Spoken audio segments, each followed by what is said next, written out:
a 40-year-old Soviet-era fighter jet, loaded with cutting-edge French precision bombs it was never designed to carry, hurtling toward one of Russia's most protected targets.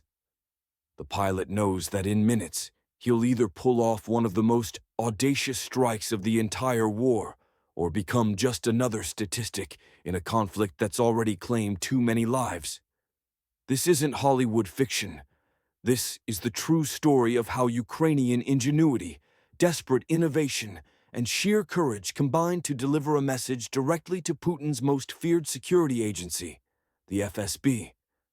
What happened on that May morning would rewrite the rulebook on modern air warfare and prove that sometimes the most unlikely combinations create the most devastating results. Before dawn on May 26, 2025, a Ukrainian Air Force pilot strapped himself into the cockpit of a MiG-29 fighter jet at exactly 5:45 in the morning. This wasn't just any routine sortie. The weapons bolted to his wings represented an engineering impossibility, a marriage of Soviet-era aviation and Western precision technology that defied every conventional wisdom about aircraft compatibility. Within minutes, this decades-old fighter would attempt something its original Soviet designers never could have imagined in their wildest dreams. The mission was audacious to the point of insanity. The pilot would deliver French-made precision-guided bombs against Russia's Federal Security Service headquarters using American GPS satellites for guidance, with Ukrainian-developed software literally held together by zip ties, duct tape, and an enormous amount of hope. As he taxied toward the runway, the weight of history pressed down on him like the G-forces he'd soon experience. No one had ever attacked an FSB facility during this entire war. The intelligence services were supposed to exist in an untouchable realm, protected by multiple layers of security and the implicit understanding that certain targets simply remained off-limits, no matter how intense the fighting became. But today, that unwritten rule was about to be shattered into a million pieces. The mission profile read like something from a suicide manual, even by the already extreme standards that Ukrainian pilots had grown accustomed to. He would need to fly at treetop height to avoid detection by Russian radar systems, then suddenly climb to 5,000 meters for the weapons release. This maneuver would instantly light him up on every radar screen from his position all the way to Moscow. He'd have maybe 20 seconds, perhaps less, to release his bombs and dive back to safety before Russian air defenses could react and turn him into a fireball streaking across the morning sky. At 5:58, the pilot advanced his throttles. Two climb-off RD-33 turbofan engines roared to life, generating 18,000 pounds of thrust that shook the airframe. The MiG-29 lurched forward, accelerating down the runway with its impossible payload. In the growing dawn light, this Frankenstein fighter lifted off, carrying French engineering excellence, American satellite technology, and Ukrainian determination toward a date with Putin's feared security apparatus. The FSB would very soon learn exactly what 3 years of Ukrainian battlefield innovation could accomplish when necessity became the mother of invention. By 6:15, the pilot's MiG-29 screamed across the Ukrainian countryside at just 50 meters of altitude, so low that his jet wash bent wheat fields and scattered birds in terrified clouds. This kind of terrain-following flight was absolutely exhausting, requiring constant stick and rudder inputs to avoid power lines, cell towers, and the occasional farmhouse that appeared suddenly in his path. But flying this low was the only way to remain invisible to the Russian radar systems that infested the entire border region like an electronic plague. The margins for error were incredibly slim. The S-400 air defense systems protecting Belgorod could theoretically track and engage targets at 400 kilometers range if they could see them. But the Earth's curvature was the pilot's friend on this mission. At 50 meters altitude, the radar horizon extended only about 25 kilometers. As long as he stayed low, stayed fast, and didn't make any mistakes that would expose him, he would remain a ghost. But in exactly 3 minutes, he would have to abandon that precious invisibility and climb directly into their crosshairs. The target coordinates glowing on his iPad, yes, an actual commercial iPad duct-taped to his instrument panel, marked the destination. The Federal Security Service headquarters. In Glotovo, Belgorod Oblast, positioned just 5 meters from the Ukrainian border. This wasn't some random military depot or ammunition storage facility. This was Putin's old agency, the direct successor to the notorious KGB, the organization that had orchestrated countless covert operations against Ukraine for years. The 2 AASM Hammer bombs hanging from his wings represented everything simultaneously wrong and right about this entire mission. These French-made precision weapons were never designed to communicate with Soviet avionics systems. The MiG-29's 1980s-era computer systems couldn't even comprehend the existence of GPS technology, let alone process targeting data from satellites that weren't even launched until years after this jet rolled off the assembly line in some Soviet factory. Ukrainian engineers had solved this seemingly impossible technological problem with typical battlefield creativity and ingenuity. Custom weapon pylons had been fabricated in Kiev workshops, with GPS antennas jury-rigged to forward mounting points. Power cables snaked through access panels that were never meant to be opened by human hands, feeding French electronics with Soviet-era electricity through adapters that probably violated every engineering safety standard ever written. The integration was held together with zip ties, prayers, and the desperate hope that physics would cooperate when it mattered most. The AASM Hammer itself represented a masterpiece of French military engineering. This guidance kit transformed ordinary dumb bombs into precision munitions capable of remarkable accuracy. Each unit, which cost more than most people's homes, featured inertial navigation backed up by GPS guidance that could theoretically put a 250-kilogram warhead through a specific window from 70 kilometers away. The range extension kit contained a solid rocket motor that would activate immediately after release, pushing the bomb to near supersonic speeds and giving it the kinetic energy to penetrate hardened targets. But all that sophisticated Western technology meant absolutely nothing if the Soviet-era jet couldn't tell the French bomb where to go. That's where the iPad entered the picture, running custom Ukrainian software that translated modern targeting data into something the bombs could actually understand. It was the digital equivalent of duct tape, and it was about to be tested against the most sensitive, most protected target Ukraine had ever dared to strike. At 6:22, the pilot hit his initial point and yanked back hard on the control stick.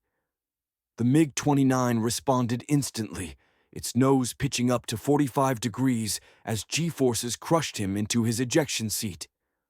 The altimeter spun wildly upward, 1,000 meters, 2,000, 3,000. His radar warning receiver exploded into absolute chaos as every air defense system in Western Russia suddenly detected a fighter-sized target climbing directly into their engagement envelope. The cockpit filled with electronic screams as search radars locked onto his position. The S-400 battery southeast of Belgorod was painting him with its 92N6 gravestone radar, measuring his speed, altitude, and heading with frightening precision. Within seconds, the fire control system would develop a complete firing solution. But the pilot possessed one critical advantage that no technology could overcome: the element of complete surprise. The Russians had less than 45 seconds from initial detection to weapons engagement, and their standard operating procedures were built around conventional attack profiles. They would never expect Ukraine to attempt something this audacious, this seemingly suicidal, and that's exactly why it just might work. At 5,000 meters, the pilot reached his release point. The iPad displayed optimal launch parameters as his thumb found the weapon's release button. 2 solid thuds shook the airframe as the AASM Hammers fell away from their pylons. Immediately, he rolled inverted and pulled hard, executing a modified Immelmann turn that would have impressed the maneuver's World War I inventor. The MiG-29 carved through the sky, trading altitude for speed as the pilot dove back toward the safety of low-altitude flight. Behind him, the two bombs were already well on their way to their target. Their rocket motors ignited with brilliant flashes, accelerating them along their ballistic arc toward Glotovo. GPS receivers locked onto satellite signals 20,000 kilometers overhead, while inertial navigation systems measured every tiny deviation from the planned trajectory. The bombs were now flying themselves, making hundreds of micro-corrections per second to ensure they would hit their pre-programmed coordinates with surgical precision. The toss-bombing maneuver he'd just performed was actually a Cold War relic, developed back when nuclear-armed fighter bombers needed to deliver gravity bombs without flying directly over their targets and getting vaporized by their own weapons. The physics were elegantly simple. Climb at a steep angle, release the bombs in an upward trajectory, then escape while momentum carried the weapons forward to their target. Simple in theory, but absolutely insane in practice against modern integrated air defense systems. The Russian response came swift, but ultimately futile. Two 48N6 interceptor missiles roared off their launch rails, racing to intercept the MiG-29. But the MiG was already back at treetop height, jinking hard left and right as he raced back toward friendly territory. The interceptors, designed to knock out high-flying bombers and cruise missiles, simply couldn't track a target hugging the Earth this aggressively. They sailed harmlessly overhead, their proximity fuses finding nothing but empty sky. In less than 2 minutes, the bombs would impact their target. FSB officers in Glotovo had absolutely no idea that justice was flying through the morning sky toward them, guided by satellites they couldn't see and technology they couldn't possibly stop. The two AASM Hammer bombs represented 3 full decades of precision weapon evolution compressed into 250 kilograms of high-tech destruction. As they reached the apex of their trajectory at 8,000 meters, their onboard computers were performing calculations that would have required a room absolutely full of mathematicians just 50 years earlier. Each bomb was essentially 3 separate weapons integrated into one devastating package. First, the nose section contained the guidance package, an incredible marriage of military-grade GPS receivers and ring laser gyroscopes that could navigate even if every single satellite suddenly disappeared from orbit. The French had learned from American experiences in Iraq and Afghanistan that GPS jamming was typically the first move in any modern conflict, so they'd built the AASM to be essentially unjammable.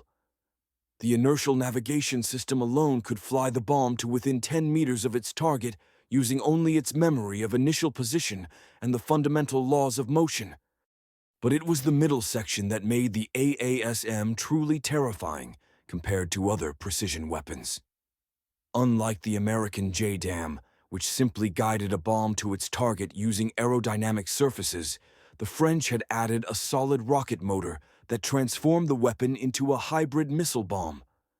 This wasn't just falling with style anymore.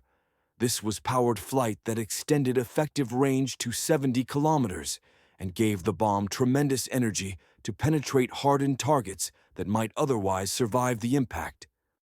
The rocket motor burned for just 15 seconds, but that was sufficient to push the bomb to Mach 0.8, fast enough to significantly complicate any last-second interception attempts. The tail section contained sophisticated control surfaces that could adjust their position 50 times per second, allowing the bomb to fly complex trajectories or even circle back to hit targets from unexpected angles. Today, they would drive the bombs almost straight down through the FSB building's roof in a near-vertical terminal dive. At 6:27 and change, the first bomb's radar proximity fuse detected the roof rushing up at 250 meters per second. The fuse performed one final lightning-fast calculation, determining the exact microsecond to initiate the detonation sequence. It had to account for the bomb's velocity, angle of impact, and the program delay to ensure the warhead exploded at the optimal point inside the building rather than wasting its energy on the roof.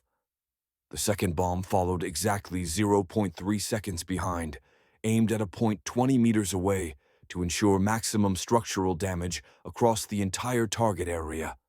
Two precision weapons, guided by satellites orbiting 20,000 kilometers above the Earth, were about to deliver an extremely personal message to Putin's old stomping grounds. At 6:19, Senior Lieutenant Smirnov was halfway through his morning tea when the S-400 early warning radar he commanded detected something highly unusual. Two fast-moving contacts had appeared on his screen, climbing rapidly from low altitude approximately 40 kilometers southwest of his position. The computer automatically classified them as fighter aircraft, probably Ukrainian MiG-29s, based on their radar signature and climb rate. Smirnov had exactly 45 seconds to prevent a catastrophe, and the clock was already ticking away.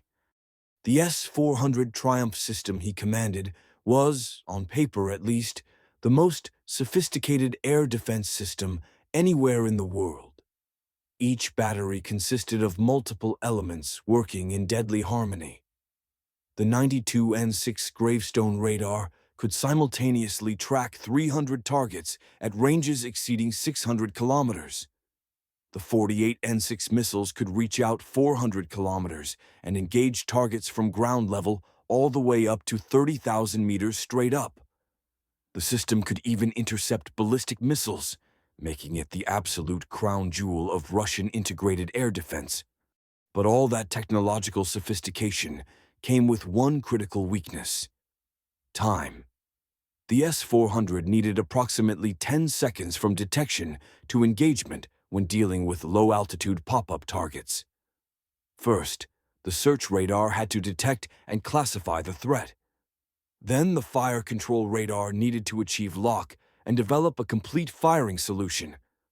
The missile itself required 3 full seconds from launch command to actually leaving the rail. Then came the flight time to intercept. Against high-altitude bombers or cruise missiles with predictable flight paths, this timeline worked perfectly. Against a fighter executing a toss-bombing maneuver, it was catastrophically slow. This was where the S-400's sophistication actually became a dangerous liability. The system was optimized for aircraft and missiles, not small guided bombs falling from the sky. The 48N6 missiles were massive weapons designed to knock down strategic bombers, not surgical instruments for intercepting precision munitions. It was like trying to swat a fly with a sledgehammer while blindfolded. Two 48N6 missiles roared off their launchers at 6:26 and 45 seconds, racing toward the incoming bombs at Mach 6. But the geometry was completely wrong. The bombs were now in a near-vertical dive, presenting a minimal radar cross-section. The intercept probability, calculated by the fire control computer, dropped catastrophically from 85% to just 12% as the missiles struggled to track the plunging targets. The missiles passed within 200 meters of the bombs, close enough to trigger proximity fuses under normal circumstances. But the bomb's terminal velocity and steep dive angle put them outside the effective fragmentation zone. The 48N6 warheads detonated harmlessly, their fragments spreading through empty air as the French bombs continued their terminal dive toward Glotovo without even noticing the attempted intercept. At 6:27 precisely, the first AASM Hammer punched through the roof of the FSB headquarters in Glotovo. The shaped charge detonated on impact, creating a jet of molten copper that carved through steel roof beams and concrete floors as if they were made of butter. The bomb's fuse, programmed for a 0.025-second delay, counted down with electronic precision as the warhead plunged through the building's upper structure. At detonation, 87 kilograms of high explosive converted from solid to expanding gas in mere microseconds. The blast wave expanded at 8,000 meters per second, creating overpressures exceeding 200 pounds per square inch, more than enough to be absolutely lethal to anyone caught inside. The building's interior walls, designed to protect secrets rather than withstand military ordnance, provided virtually no resistance whatsoever. But the physics of destruction were only just beginning. The explosion inside the enclosed structure created what engineers call reflected overpressure.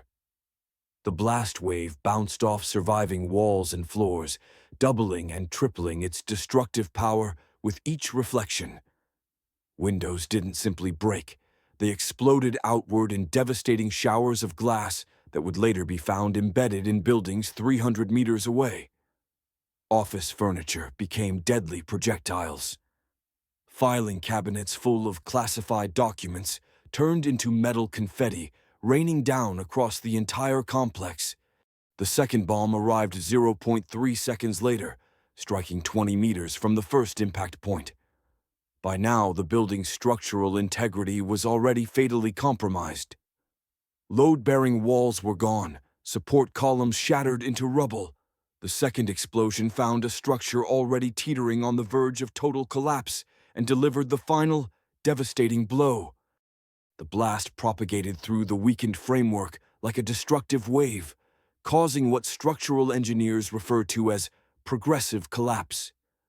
Floor by floor, the FSB headquarters literally began to eat itself. The fourth floor pancaked onto the third, adding its tremendous mass to the destruction. Then the fifth floor joined the cascade, each collapse adding kinetic energy to the disaster and turning the building into its own wrecking ball. In less than 5 seconds total, what had been a 5-story symbol of Russian state security became nothing more than a smoking pile of rubble, twisted steel, and scattered secrets. The impossible mission, conceived in desperation and executed with precision, had just rewritten the rules of engagement. A 40-year-old Soviet fighter, guided by duct-taped tablets and held together by Ukrainian ingenuity, had delivered a message that would echo far beyond that morning in May. In modern warfare, innovation matters just as much as technology. Courage can overcome seemingly impossible odds, and sometimes the most unlikely combinations create the most devastating results.